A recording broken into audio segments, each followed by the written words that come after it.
Monsieur le président, madame la ministre, monsieur le rapporteur, madame la présidente de la commission, mes chers collègues, avant de vous parler du fond de cette proposition de loi, que nous allons soutenir bien sûr et voter conforme, je voulais quand même vous dire une petite expérience. Aucun agriculteur, et je l'ai dit en commission, n'aime l'opération de pulvérisation de produits de protection des plantes, et ce pour plusieurs raisons.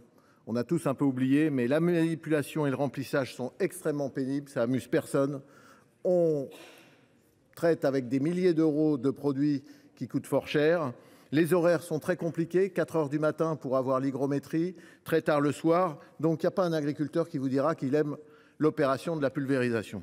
Alors il est certain que l'avenir est à l'emploi d'automates de toutes sortes et les drones en font clairement partie.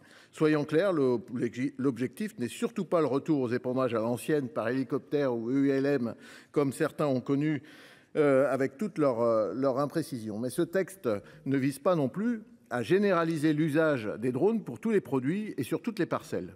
Et ça, je le regrette, en fait. Je le regrette, mes chers collègues, car l'application par drone, je le répète, c'est l'avenir. Le principe général reste donc l'interdiction de traitement par aéronef. Ainsi, ce texte propose 3 dérogations extrêmement encadrées pour une ouverture que certains jugeront responsable et mesurée, mais que personnellement, je trouve à minima et sans ambition. Car, en réponse à certaines craintes, il convient de rappeler les points suivants. Les produits concernés sont autorisés au niveau européen et français et expressément approuvés pour un usage par aéronef. En gros, ils ont une AMM, comme c'est le cas pour tous les produits que nous utilisons en tant qu'agriculteurs. Ce n'est pas une nouveauté.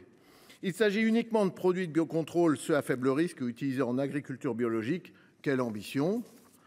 Seuls 3 types de parcelles sont concernés et uniquement lorsqu'elles présentent une pente supérieure à 20%. C'est mieux que 30, c'est sûr que mon cher père avait cautionné. Bonjour l'usine à gaz quand même pour contrôler. Et en haut des rangs des vignes, on aura les copains de monsieur Duplon de l'OFB qui contrôleront que tout compte fait, il n'y avait pas 20%, il n'y avait plus que 10%.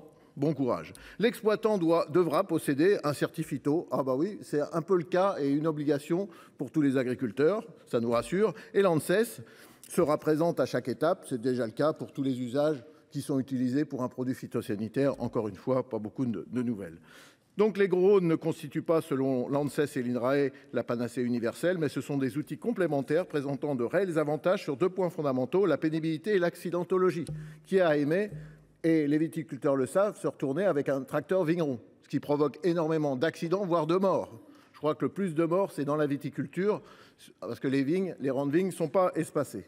Donc, ces innovations de précision sont des alliés certaines de l'agriculture et de l'environnement. Elles offrent une opportunité de limiter l'impact des traitements actuels sur la santé des agriculteurs. On l'a dit, quand vous le pulvérisez au-dessus de vous, les bananeraies, eh ben c'est sûr que le produit y retombe et vous le prenez sur la tête. Donc on va continuer avec le biocontrôle à pouvoir le faire en drone, mais le produit qui est un peu plus dangereux, vous le prendrez quand même sur la tête. Ça leur fera plaisir d'apprendre ça.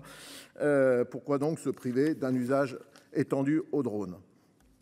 En outre, les drones de 2025 sont bien loin des avions et des hélicoptères. Ils permettent d'intervenir au plus près, comme un pulvérisateur normal de tracteur qui traite à 50 cm de la cible. Le drone a exactement la même capacité, ça ne change rien. Il roulera à 20 km/h comme le tracteur, dont trouvez la différence. Je vous emmènerai voir parce que je pense qu'on pourra faire une sortie. Le ciblage est fondamental pour permettre une intervention rapide, limiter la progression. Je rappelle, l'avantage du drone, c'est de pouvoir traiter 1 ou 2% de la culture quand vous avez des pucerons cendrés sur les colzas qui sont en fleurs. Eh ben, c'est un foyer d'infection. Si vous arrivez au début, eh ben, vous ne traitez pas tout le champ. C'est quand même une progression énorme. Le drone le permet. Le traitement normal ne le permet pas. Donc plusieurs pays ont déjà mis en place ces usages. Ceux-ci sont ici circonscrits et minimalistes, mais au moins nous avançons. Nous allons continuer d'avancer vers une agriculture plus vertueuse, moins dangereuse pour l'applicateur, c'est très important, plus respectueuse toujours de l'environnement, une agriculture attractive aussi pour nos salariés, une attractive innovante et économiquement viable. Notre agriculture est déjà très moderne, je tiens à le rappeler, nous sommes toujours à la pointe du modernisme, des solutions existent, donc utilisons-les, les drones en font partie. Merci à vous.